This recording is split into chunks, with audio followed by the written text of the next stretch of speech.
할렐루야.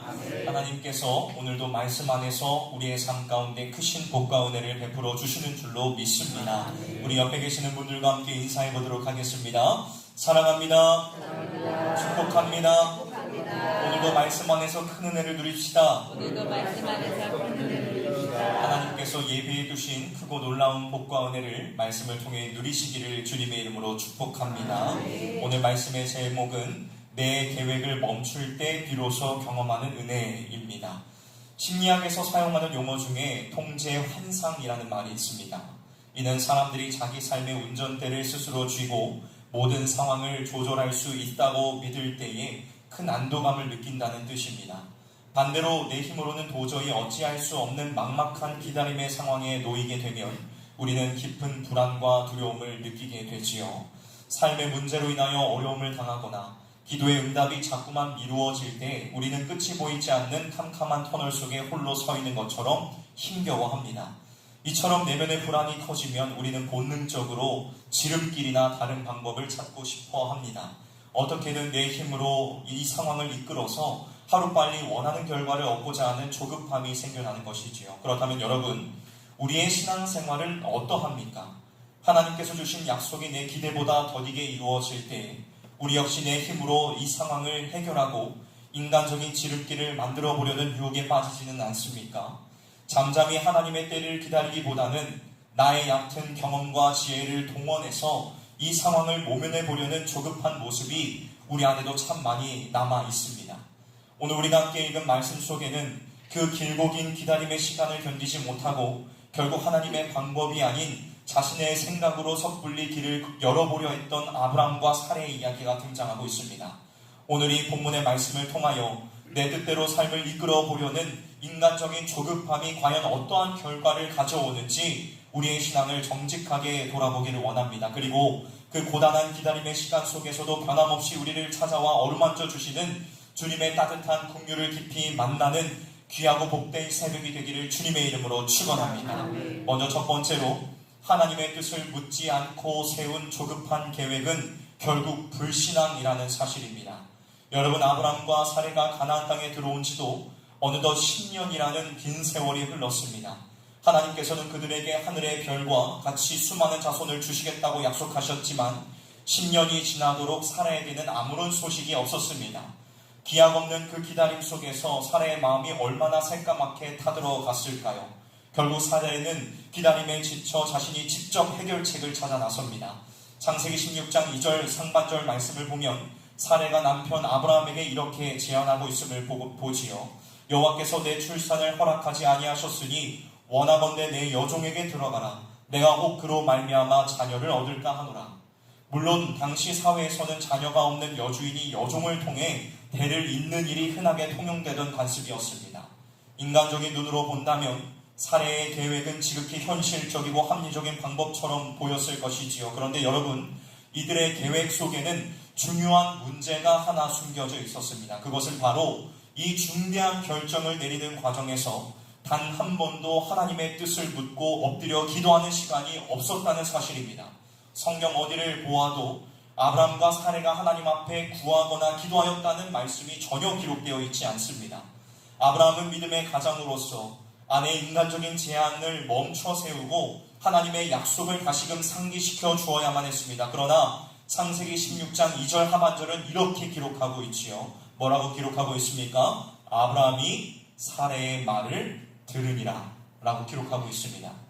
여러분, 이 모습이 어딘가 익숙하지 않으십니까? 마치 에덴 동산에서 하와가 선악을 알게 하는 나무의 열매를 아담에게 건네주었고 아담이 하나님의 말씀보다 아내의 말을 더 귀담아 듣고 불순종에 가담했던 그 안타까운 모습과 많이 닮아 있습니다. 아무리 하나님의 약속을 이루겠다는 선한 명분이 있다 할지라도 그 과정 속에서 하나님의 뜻을 묻지 않고 세상의 방식과 내 생각을 앞세운다면 이는 믿음의 길이 아닐 것입니다. 왜냐하면 믿음은 결과만을 구하는 것이 아니라 그 결과를 이루어가는 방법과 시간까지도 온전히 하나님께 맡겨드리는 것이기 때문입니다. 사랑하는 성실의 성도 여러분, 우리의 삶에도 이처럼 조급함이 불쑥 찾아올 때가 있습니다. 내 생각에는 이 문제가 지금 당장 해결되어야만 할 것 같고 세상 사람들이 쓰는 방법을 따르면 금방 길이 열릴 것 같아 조바심이 나기도 합니다. 그러나 여러분, 내 삶의 길이 꽉 막혀 있는 것 같은 바로 그 순간이 하나님께 엎드려 뜻을 물어야 될 때인 줄로 믿습니다. 눈앞에 어른거리는 쉬운 지름길의 유혹을 단호히 거절하십시오. 그리고 더디게 보일지라도 신실하신 하나님의 약속을 굳게 믿고 인내하시기를 주님의 이름으로 축원합니다.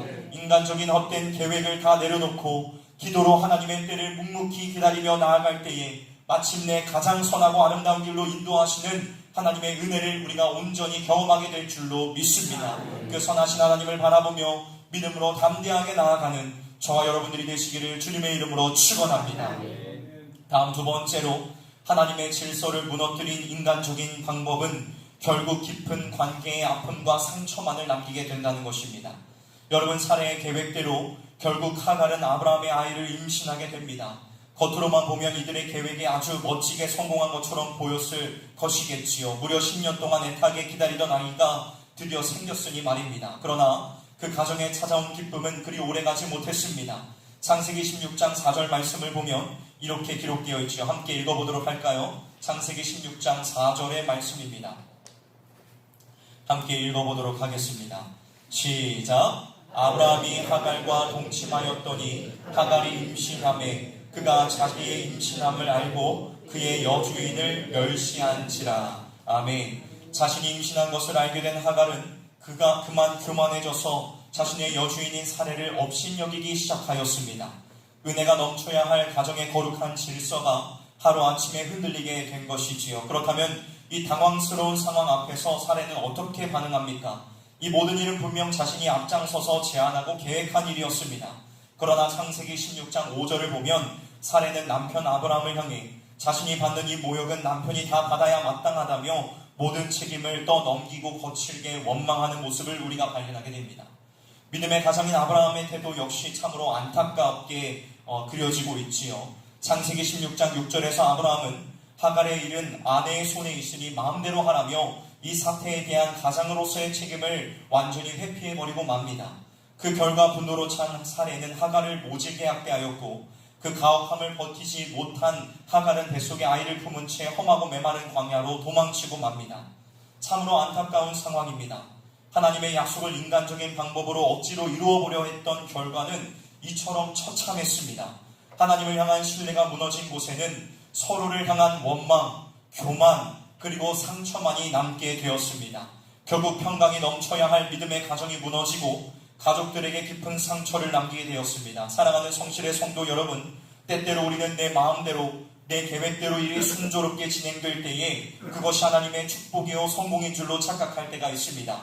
세상의 방법과 편법을 동원해서라도 당장 눈앞의 문제를 해결하면 내 삶에 참된 평안이 찾아올 것이라고 믿지요. 그러나 여러분, 하나님께 묻지 않고 인간적인 얕은 꾀로 쌓아올린 모래성은 결국 무너져 내리게 되어 있습니다. 기도로 묻지 않고 섣불리 내디딘 걸음은 당장에는 시원하게 뚫린 지름길 같아 보일지라도 결국에는 나와 내 사랑하는 가족들에게 아픈 상처와 갈등을 안겨주는 가시밭길이 되고 만다는 것입니다. 오늘 우리 가정과 삶의 터전 안에 혹시 하나님의 뜻보다 내 고집이 앞서 행하여 얽히고 설킨 관계의 아픔은 없습니까? 이 새벽 내 생각과 고집을 십자가 앞에 낱낱이 내려놓고 회개하기를 원합니다. 조급함으로 빚어낸 갈등과 원망의 쓴뿌리를 기도로 끊어내고 우리 가정과 삶의 진정한 주인 되신 하나님께 모든 주권을 온전히 돌려드리는 저와 여러분들이 되시기를 주님의 이름으로 간절히 축원합니다. 마지막 세 번째로, 우리는 은혜의 울타리 안에서 인간적인 방법이 아닌 참된 믿음으로 굳게 반응해야 된다는 사실입니다. 여러분, 학대를 건디지 못한 하갈은 결국 아브라함의 집을 떠나 광야로 도망치고 맙니다. 비록 하갈이 이방인이요 종의 신분이었지만 그녀는 분명 아브라함의 집안에 머물며 하나님의 말씀을 듣고 함께 예배하던 거룩한 믿음의 공동체의 일원이었습니다. 그런데 그 억울함과 갈등을 이기지 못하고 그 은혜의 울타리를 스스로 박차고 나와 자신의 고향인 애굽을 향해 광야길로 도망쳐 버렸습니다. 그런데 창세기 16장 7절의 말씀을 보면 광야의 샘물 곁에서 길을 잃고 방황하는 하갈에게 놀랍게도 여호와의 사자가 찾아오십니다. 많은 신학자들은 이 여호와의 사자를 훗날 우리를 죄에서 구원하시기 위해 인간의 몸을 입고 이 땅에 오실 예수 그리스도의 현현이라고 보기도 하지요. 고통 속에서 은혜의 자리를 떠나 홀로 버려진 하갈에게 우리 주님께서 친히 다가와 주신 것입니다. 하갈을 만나신 주님께서는 창세기 16장 9절에서 이렇게 말씀하십니다. 여호와의 사자가 그에게 이르되 내 여주인에게로 돌아가서 그 수하에 복종하라. 여러분, 이 말씀은 단지 하갈을 다시 그 고통스러운 자리로 억지로 밀어넣으시는 차갑고 무거운 명령이 아닙니다. 이것은 우리가 삶에서 억울하고 부당한 일을 당하더라도 결코 하나님의 은혜가 머무는 그 믿음의 공동체를 떠나서는 안 된다는 것을 깨우쳐주시는 참으로 은혜롭고 따뜻한 초청인 것입니다. 이어서 주님께서는 절망에 빠져 흐느끼는 하갈을 다독여 위로하시며 뱃속에 있는 아이의 이름을 직접 지어주십니다. 창세기 16장 11절을 보면 그 이름을 이스마엘이라 하라고 말씀하십니다. 그 이름의 뜻은 다름 아닌 하나님께서 내 고통을 들으셨다는 의미입니다. 아브람과 사레는 자신들의 조급함을 실수하고 하갈의 고통스러운 신음조차 외면했지만 하나님께서는 그 연약한 여종의 눈물과 부르짖음을 하나하나 다 듣고 계셨던 것입니다. 이 갚을 길 없는 은혜를 경험한 하갈은 창세기 16장 13절에서 자신을 찾아오신 하나님을 가리켜 나를 살피시는 하나님이라고 감격의 고백을 올려드리지요. 사랑하는 성도 여러분, 성경의 거대한 역사를 볼 때에 우리는 이 대목에서 매우 중요하고도 엄중한 영적인 교훈을 마주하게 됩니다. 하갈과 이스마엘은 분명 아브라함의 가정이라는 은혜의 울타리 안에서 함께 머물러 있었습니다. 심지어 삶의 가장 깊은 위기의 순간에 하나님께서 직접 찾아오셔서 고통을 살피시며 위로해 주시는 놀라운 도우심도 경험했지요. 하지만 이들의 마지막은 과연 어떠했습니까? 우리는 성경을 보아서 알고 있지요. 그들은 결국 하나님의 영원한 구원을 이어받는 참된 언약의 상속자가 되지는 못했습니다. 하나님의 약속을 끝까지 신뢰하는 굳건한 믿음으로 반응하지 못하고 자꾸만 인간적인 방법과 육신의 소욕을 따르다가 결국에는 그 은혜의 테두리 밖으로 멀어지고 마는 참으로 안타까운 인생들이 되고 말았다는 것입니다. 사랑하는 성실의 성도 여러분, 이 사실은 오늘 이 시대를 살아가고 있는 우리들에게 큰 교훈을 줍니다. 오늘날 우리 역시 예배당에 나오며 교회라는 이 거룩한 은혜의 공동체 안에 들어와 함께 신앙생활을 하고 있습니다.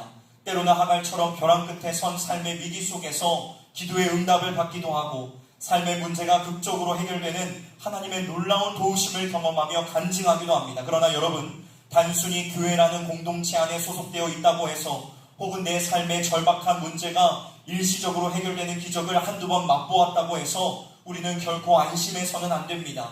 우리가 끝까지 예수 그리스도의 십자가 복음을 단단히 붙들지 않고 여전히 내 힘과 내 얄팍한 지혜만을 의지하는 인간적인 방식을 미련없이 버리지 않는다면 이는 참된 생명의 은혜를 아는 언약 백성에 합당한 모습이라 할 수 없을 것입니다. 오늘 이 새벽 아직도 우리 내면 깊은 곳에 끈질기게 남아있는 인간적인 모든 계산과 조급함을 십자가 앞에 남김없이 내려놓으시기를 주님의 이름으로 축원합니다.